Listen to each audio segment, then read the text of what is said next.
लंबे बालों वाला गांव। शुक्र है सीता मैया का, अजी मैंने सारी जमीन जोत दी है, तुम अब बीज लगा दो। सच में चंपा, तुमने इतनी जल्दी सारा खेत जोत दिया? लेकिन ये हल तो कितना भारी था, कंधे पर भी नहीं उठाया जाता है। अरे भाई मदन, लगता है तुम भूल रहे हो, हमारा गांव लंबे बाल वाला गांव है और हमारी लुगाइयों के बाल घुटने से भी नीचे लहराते हैं। औजार का काम करते हैं इनके बाल। अरे वाह, देखो सब लोग मेरा जुगाड़ सीधा जाकर निशाने पर लगाए। मैंने अपने बालों में कांटा बांधकर कितनी सारी बड़ी बड़ी मछलियां फंसाई हैं। आज तो हम मिलजुल कर दावत करेंगे। ये कहते हुए बबीता अपने लंबे बालों को ऊपर खींचती। उसके लंबे लहराते काले बाल झरने के पानी में से मछलियों का झुंड जाले में फंसाकर ऊपर ले आता है। मछलियों से भरा जाला फटने को था, इस बात से ये पता लग रहा था कि जाले का वजन कितना ज्यादा था। वहीं दूसरी तरफ पेड़ के नीचे डाली पर से मोहिनी अपने लंबे बालों से पेड़ की सूखी डाली तोड़ रही थी, जहां महिलाओं से लेकर छोटे छोटे बच्चों के बाल भी लंबे लहराते थे। आखिर लंबे बालों वाले इस अनोखे गांव के पीछे का रहस्य क्या है, जाने के लिए कहानी के पिछले भाग को देखते हैं। एक समय में किशनगंज गांव बहुत ही कुशल था। गांव की महिलाएं बहुत ही रूपवती थी, सबके बाल कमर तक बरखाते थे। गांव की जमीन बहुत ही उपजाऊ थी, सभी के पति किसान थे। खेती बाड़ी करके वह अपने साल भर का भरण पोषण आराम से कर लिया करते थे। इतवार की सवेरे सवेरे चंपा बबीता अपनी बेटियों के बाल में तेल डाल रही थी। माँ, आराम आराम से कंघा करो ना, मेरे बाल नोच रहे हैं। अरे आराम से ही तो कर रही हूँ लाडो। हे भगवान, बाल सुलझाने में ही तेरे कितने बाल निकल गए, कितने हल्के बाल हो गए, इसीलिए कहती हूँ तेल डाल कर रखा कर। अरे चंपा, मैं तो मेरी सोनी के बाल तेल में चुपड़ कर रखती हूँ, फिर भी इसके बाल झड़ रहे। और मेरे भी, जब से पोखर का पानी खारा हुआ है, हमारे गाँव की सब औरतों के अच्छे खासे बाल हल्के हो गए हैं। कोई अच्छा तेल शैम्पू लगाना होगा तभी फर्क पड़ेगा, वरना हम तो पूरी तरह गंजी हो जाएंगे। दोनों बातचीत कर रही होती है, तभी गाँव के अंदर तेल का प्रचार करता हुआ एक आदमी आता है। तेल ले लो, तेल एक शीशी लगाओ और बाल झड़ने की समस्या से निजात पाओ। 100 रुपए में 2 बोतल तेल, एक पे एक फ्री। आ जाओ बहन जी, ले लो तेल ले लो। गांव की सभी औरतों की नजर उस आदमी के लंबे काले बालों पर टिक जाती है। सबका मुंह खुला का खुला रह जाता है। अरे चंपा, देख रही है, इस आदमी के बाल तो नागिन की तरह बलखा रहे हैं। चल हम भी तेल खरीद लेते, मुझे तो बड़ा फायदेमंद लग रहा है। और 100 रुपए कोई महंगा भी नहीं है, बड़ा सस्ता है। प्रचार के आधार पर गांव की सभी औरतें उस बहरूपिया आदमी से तेल खरीद लेती हैं, मगर उनमें से किसी को भी असलियत पता नहीं थी कि वह आदमी सर पर विग लगाए हुए था। थोड़े दिन में गांव की औरतों के बाल और हल्के हो जाते हैं। तभी एक दिन गुंजा नाम की एक बड़ी ही गरीब गंजी काली लड़की तेल शैम्पू बेचने आती है। तेल शैम्पू ले लो रीठा, गुड़हल, शिकाकाई का बनाया तेल शैम्पू ले लो। बहन जी, तेल शैम्पू ले लीजिए, 1 महीने में ही आप लोगों के बाल गारंटी के साथ लंबे और घने कर देगा। उस गंजी काली लड़की को गांव के अंदर तेल शैम्पू बेचता देखकर सभी औरतों का गुस्सा उस बेकसूर पर भड़क जाता है।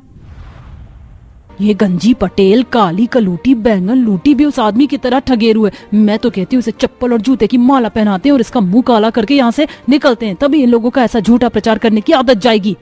सभी औरतें उसका मुंह काला करके जूते की माला पहनाती हैं और पत्थर मार मार कर गाँव से भागने लगती हैं। बेचारी गुंजा रोती भी लगती है। भगवान के लिए मत मारो मुझे, निकल जा हमारे गांव से, वरना तेरी जान निकाल देंगे।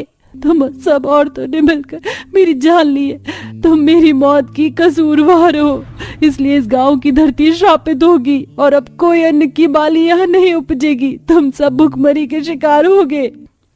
ऐसे बोलकर गंजी गुंजा दम तोड़ देती है। पूरी धरती बंजर हो जाती है, गांव में सूखा और अकाल आ जाता है। यहाँ तक कि पूरा का पूरा गांव गंजा और बदसूरत हो जाता है। लोग उनकी शक्ल को देखकर भीख भी नहीं देते। सब अपनी बुरी दुर्दशा में अपने गुनाहों से तौबा करते हैं। तुम औरतों के कारण उस लड़की के श्राप पूरा गांव भुगत रहा है। अपने पापों का पश्चाताप करो, वरना हम सब मर मिटेंगे। जलन में हमसे बड़ी भूल हो गई काकी, हे ईश्वर हम पर तरस खा, हमें बचा। तभी उस लड़की की आत्मा उन्हें दिखाई देती है। तुम लोगों को तुम्हारी भूल का एहसास है, लेकिन मैं अपनी श्राप को तो लौटा नहीं सकती।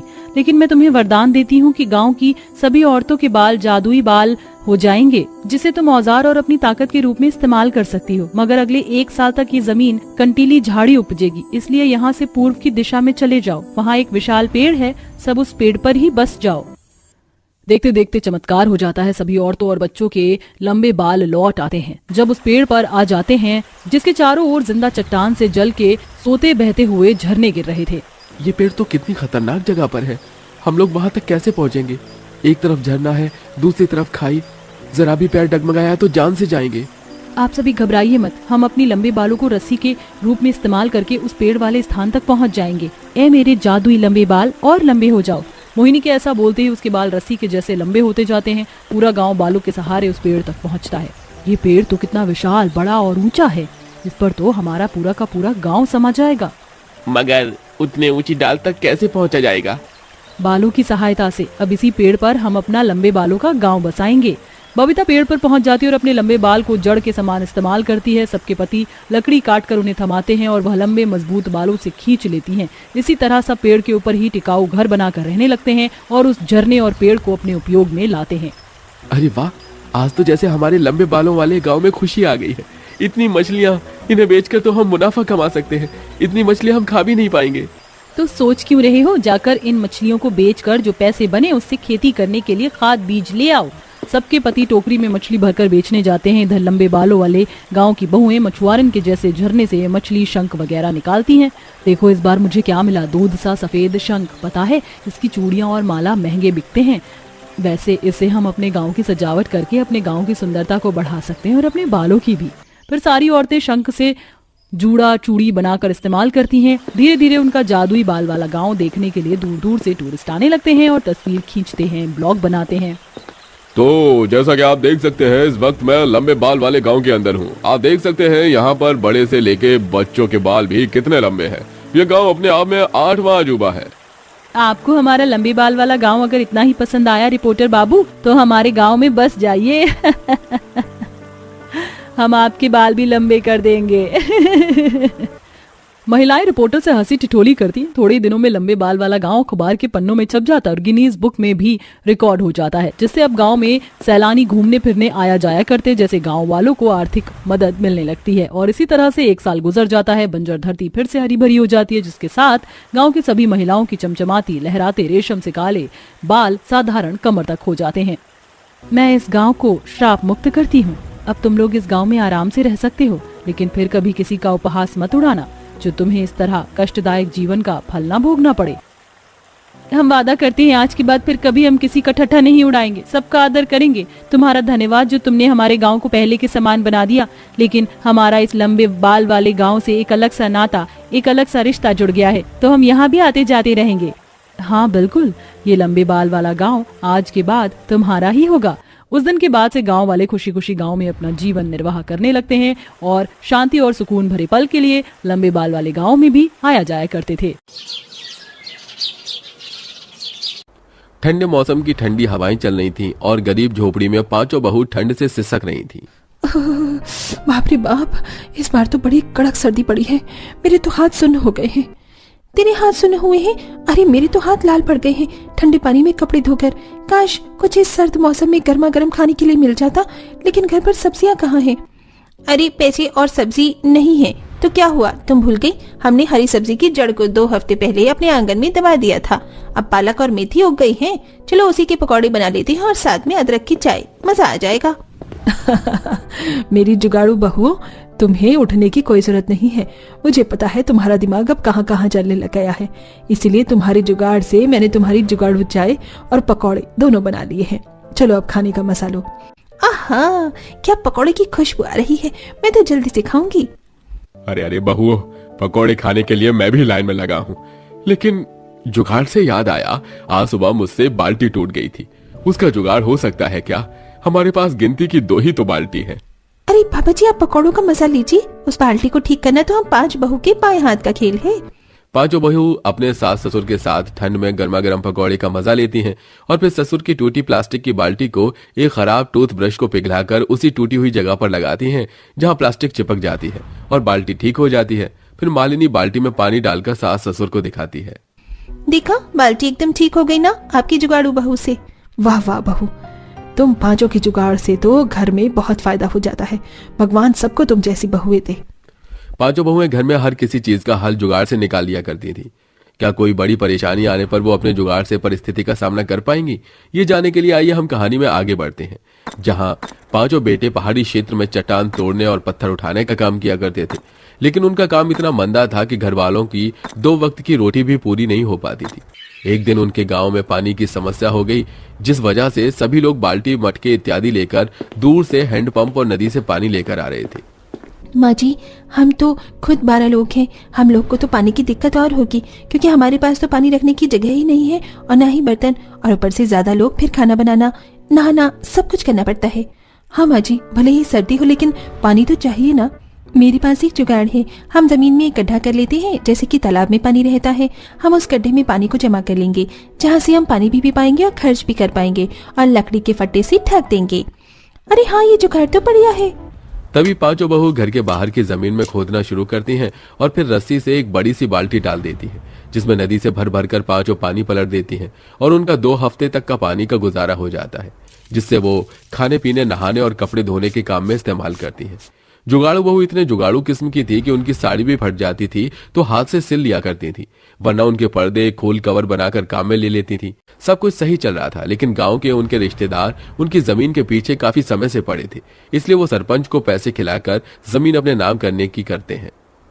देखो सरपंच जी, हम तुम्हें मुंह मांगी कीमत दे चुके हैं। हमें वो जमीन हर हाल में चाहिए। किसी भी तरह उन गरीब परिवार वालों को निकालो, उनकी 5 बहू बहुत तेज है। मुकेश जी, आप चिंता मत कीजिए। आपको थोड़ी सी एक्टिंग करनी है और थोड़ा सा झूठ मुझे बोलना है। उसके बाद गांव वाले खुद मिलकर उन्हें धक्के मार के निकाल देंगे। कुछ देर बाद सरपंच अपने आदमियों के साथ परिवार के घर पहुंच जाता है। आवाज लगाकर उन्हें बाहर बुला लेता है। अरे सरपंच जी, आप कहिए, क्या बात है? अरे बात तो ऐसी है ना अशोक जी, दूसरों की जमीन को हड़प कर आराम से जीना कोई आपसे सीखे, लेकिन इस जमीन के असली कागज और मालिक को मैं देख चुका हूँ, और आप सभी को यह जमीन अभी के अभी खाली करनी होगी। ये मेरा फैसला है, और अगर आप इसे नहीं मानते तो गांव वाले आप सबको मिलकर धक्के मार के बाहर निकाल देंगे। सरपंच जी, आप ये कैसी बात कर रहे हैं? हम तो अपनी जमीन पर बरसों से रह रहे हैं। किसी और की जमीन कैसे हो सकती है जब कागज ही हमारे पास है? हाँ सरपंच जी, हमारी ही जमीन है। ये लोग झूठ बोल रहे हैं। इनके पूर्वज ने मेरे पिता से लड़कर यह जमीन छीनी थी, तो सालों से अपना ही तो मानेंगे, लेकिन अब मैं अपनी जमीन को वापस लेकर रहूंगा। चलो निकलो यहाँ से। देख रहे हो ना सब आप गाँव वालों। आप ऐसे नहीं कर सकते। हाँ हाँ, इन छोटे लोगों को निकालो यहाँ से, निकालो यहाँ से। फिर गांव के सभी लोग पत्थर उठाकर आक्रोश करने लगते हैं। तभी मुकेश धमकी देकर उनका बोरिया बिस्तर ले जाने को कहता है, जिसके बाद मजबूरन पूरे परिवार को घर छोड़ना पड़ता है और वो ठंड में इधर उधर कांपते हुए भटकने लगते हैं। बाप रे बाप, बहुत ठंड हो रही है। अब हम कहाँ जाएंगे बेटा? माँ, पिताजी, समझ तो मुझे भी नहीं आ रहा कि अब हम कहाँ जाएं।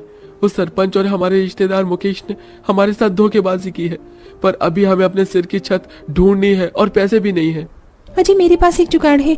आप और दोनों भाई साहब चट्टान काटने का काम करते हैं ना, तो उस चट्टान को काटकर तो आप कमरा भी बना सकते हैं।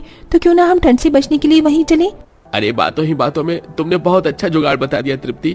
वैसे भी हमारा गांव पहाड़ी क्षेत्र के पास था, लेकिन अब हम पहाड़ी क्षेत्र में जाकर तुम्हारा ससुराल भी बना सकते हैं।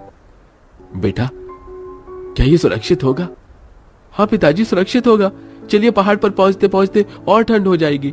फिर सभी लोग चलते चलते ठंड में पहाड़ों पर पहुंच जाते हैं, जहां पांचों भाई के साथ 5 जुगाड़ बहू भी चट्टान काटने का काम करती हैं, और देखते ही देखते जुगाड़ से वो एक बड़ा कमरा तैयार कर लेती है, जहां एक बहू पास की मिट्टी लेकर चूल्हा बनाकर तैयार कर लेती है, और लाए दाल चावल अनाज से वो अपने उस वक्त का खाना तैयार कर लेते हैं। शुक्र है खाना तो बन गया, लेकिन इतनी ठंड लग रही है कि खाना खाया ही नहीं जा रहा है। इस पहाड़ी ससुराल में कुछ जुगाड़ हो सकता है क्या? अरे दीदी, यहाँ आसपास इतने पेड़ हैं, मैं कुछ लकड़ी लेकर आ जाती हूँ। आग जलाकर खाना खाएंगे, जिससे ठंड भी ना लगे। फिर सुभद्रा और उसका पति आसपास के पेड़ की लकड़ी काट कर घर ले आते हैं और उसको जला देते हैं, जिसके बाद उनकी ठंड थोड़ी कम होती है और वो चैन से खाना खा पाते हैं। लेकिन लेटते टाइम उन्हें वो पथरीली जगह बहुत चुभती है। हे भगवान, कब से लेटने की कोशिश कर रही हूँ, लेकिन पहाड़ी जगह इतनी ठंडी है, ऊपर से पत्थर चुभ रहे हैं। हमारे पास तो कोई गद्दा भी नहीं है। अरे आप सही कह रही हैं माँ, मुझे भी ये जगह बहुत चुभ रही है। हमारी पत्नियां गांव में होती तो वो अब तक कोई जुगाड़ कर लेती, लेकिन पहाड़ में क्या ही जुगाड़ करेंगी। आकाश जी, ये कहकर तो आपने हम सबको चुनौती दे दी। हम पांचों इतनी जुगाड़ू हैं कि हर परिस्थिति में कुछ न कुछ हल निकाल लेती हैं। तुम लोगों को कुछ जुगाड़ आया, मुझे तो आ गया। मुझे भी आ गया। हम अभी आप सबका लेटने का बंदोबस्त करते हैं।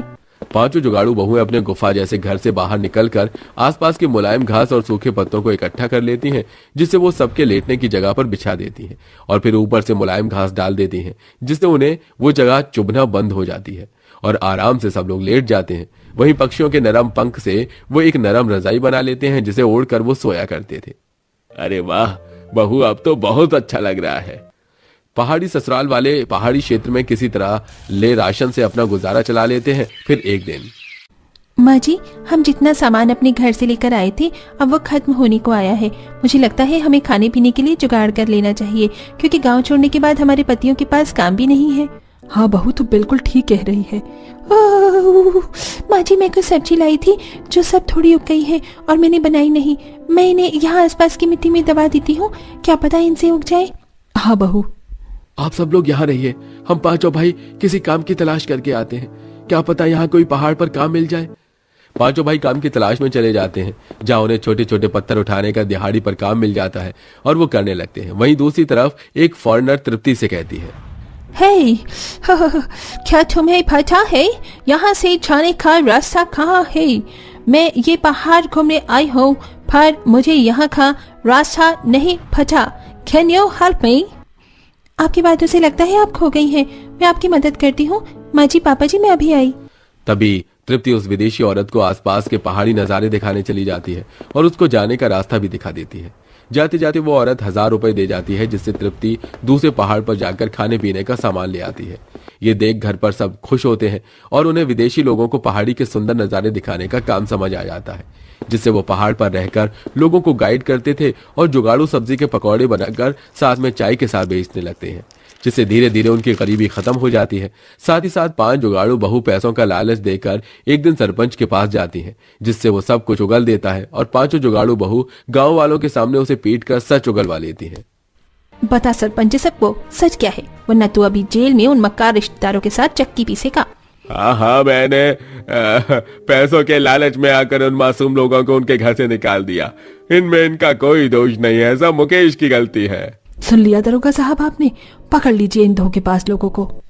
फिर 5 बहू के जुगाड़ खुराफाती दिमाग की वजह से उन्हें अपना घर वापस मिल जाता है। साथ ही दोषी लोगों को सजा मिल जाती है और वो सब खुशी खुशी रहने लगते हैं।